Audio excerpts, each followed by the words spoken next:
खुदा माफ़ कर तू असांजो ख़ताऊं, खुदा माफ़ कर तू असांजो ख़ताऊं। सुबह शाम तो दर कयूं इल्तिजाऊं, खुदा माफ़ कर तू असांजो ख़ताऊं। खुदा माफ़ कर तू असांजो ख़ताऊं। सुबह शाम तो दर कयूं इल्तिजाऊं, खुदा माफ़ कर तू असांजो ख़ताऊं। वया आयूं भरजी गुनाहनि में ॾाढा, वया आयूं भरजी गुनाहनि में ॾाढा।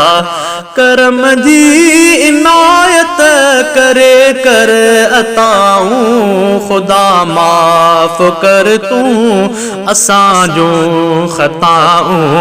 खुदा माफ़ कर तू असांजो ख़ताऊं।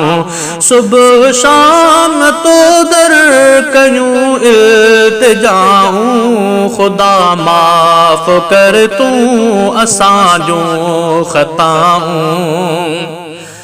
रहम कर फज़ल कर सदा बाजवारा, रहम कर फज़ल कर सदा बाजवारा। घुरऊं तो खाजे की अगाइज दुआऊं, खुदा माफ़ कर तू असांजो ख़ताऊं। खुदा माफ़ कर तू असांजो ख़ताऊं। सुबह शाम तो दर कयूं इल्तिजाऊं, खुदा माफ़ कर तू असांजो ख़ताऊं। मर्ज़नि खां माफ़ी असांखे धणी तू, मर्ज़नि खां माफ़ी असांखे धणी तू। करे दूर छॾ रब समूरियूं वबाऊं, खुदा माफ़ कर तू असांजो ख़ताऊं। सुबह शाम तो दर कयूं इल्तिजाऊं, खुदा माफ़ कर तू असांजो ख़ताऊं। ऐं एहसान घुर्जे पयो तुंहिंजो मौला, ऐं एहसान घुर्जे पयो तुंहिंजो मौला। न ॾिस ऐब मुंहिंजा कयूं के सखाऊं, न ॾिस ऐब मुंहिंजा कयो के सखाऊं। खुदा माफ़ कर तू असांजो ख़ताऊं। सुबह शाम तो दर कयूं इल्तिजाऊं, खुदा माफ़ कर तू असांजो ख़ताऊं।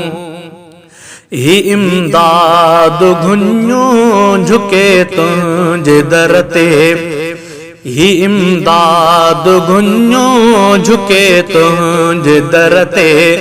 हणे थो फ़क़ीरनि जी आई सदाऊं, खुदा माफ़ कर तू असांजो ख़ताऊं।